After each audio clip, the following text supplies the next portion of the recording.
Evangelio de nuestro Señor Jesucristo según San Marcos. En aquel tiempo se acercaron a Jesús unos fariseos y le preguntaron, para ponerlo a prueba: ¿le es lícito a un hombre divorciarse de su esposa? Él les respondió: ¿qué les prescribió Moisés?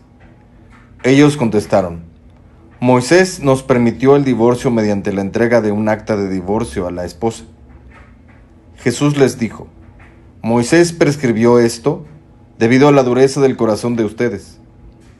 Pero desde el principio, al crearlos, Dios los hizo hombre y mujer.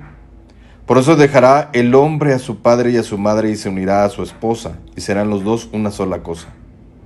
De modo que ya no son dos, sino una sola cosa. Por eso, lo que Dios unió, que no lo separe el hombre. Ya en casa, los discípulos le volvieron a preguntar sobre el asunto. Jesús les dijo: si uno se divorcia de su esposa y se casa con otra, comete adulterio contra la primera. Y si ella se divorcia de su marido y se casa con otro, comete adulterio. Después de esto, la gente le llevó a Jesús unos niños para que los tocara, pero los discípulos trataban de impedirlo. Al ver aquello, Jesús se disgustó y les dijo: dejen que los niños se acerquen a mí y no se lo impidan, porque el reino de Dios es de los que son como ellos. Les aseguro que el que no reciba el reino de Dios como un niño, no entrará en él. Después tomó en brazos a los niños y los bendijo imponiéndoles las manos. Palabra del Señor. Queridos hermanos, en este domingo 27, la liturgia que nos ofrece la Iglesia presenta aquel paralelo en el que Jesús es interpelado por los fariseos acerca de la licitud del divorcio prescrito por Moisés. Nos dice el texto: para ponerlo a prueba. La prueba consistía en comprobar si Jesús seguía la ley mosaica. Si recordamos en el Sermón del Monte, Jesús habla con la autoridad del legislador que no cambia la ley, pero sí la mejora y la va ajustando más al querer de Dios. Esta autoridad que Jesús ejerce es la de Dios, con todo el poder y la autoridad, no solo de mejorar, sino, si Él lo decidiera, de cambiar la ley, pues al final Jesús es el autor y no Moisés.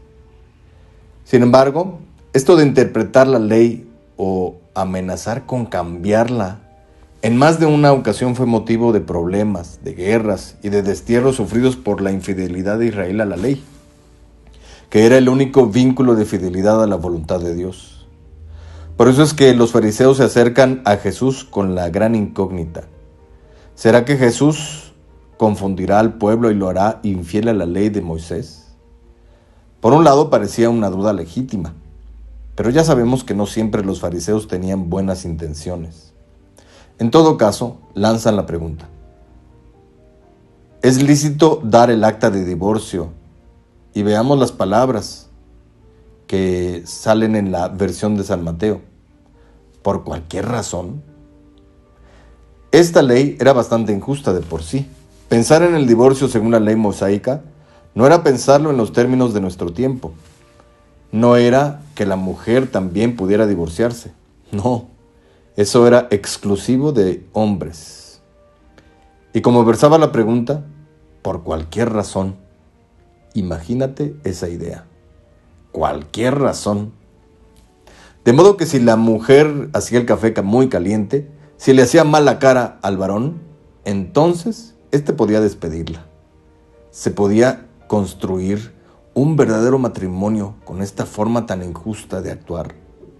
Era la mujer una verdadera ayuda para el varón y el varón para la mujer, según las palabras del Génesis, y las razones por las que Dios crea a la mujer. La verdad es que no. Se convertía la mujer en una especie de esclava de los caprichos del varón. Ni él era ayudado a mejorar ni a avanzar en su vida, ni la mujer era considerada valiosa, sino una pieza intercambiable al abrigo de los caprichos de un macho. Lo que Jesús hace es hacer referencia al principio, he aquí el paralelo, para confrontar la legislación de Moisés, a quien busca justificar, pero al mismo tiempo vuelve a establecer de insuficiente. Lo dice claro: por la dureza de su corazón. Y claro, una dureza egoísta y débil, inapta para el amor verdadero. Y Jesús confronta a Moisés con la legislación del principio. En el principio no era así. Se harán una sola cosa, dice. Y ahora sí, como el legislador original establece una nueva regla, que no es más que la vieja, o la establecida desde el principio, que no separe el hombre lo que Dios ha unido. La afirmación de la indisolubilidad del matrimonio, que pudiera sonar dura y especialmente para nuestros tiempos tan duros de corazón y tan egoístas, pueda sonar así para el lector de estos tiempos, pero veamos que en realidad es la solución a un sinnúmero de problemas, y es la solución que verdaderamente forma la base de la familia. Jesús establece esto no como una legislación sacada de la manga o por un autoritarismo desencarnado, sino por crear una sociedad con una base sólida, la familia. Los seres humanos, criaturas amadas por Dios sobre todas las demás, necesitamos hogares estables donde formarnos. Jesús asegura estos hogares. Debemos hacer caso a su invitación a un amor estable y duradero.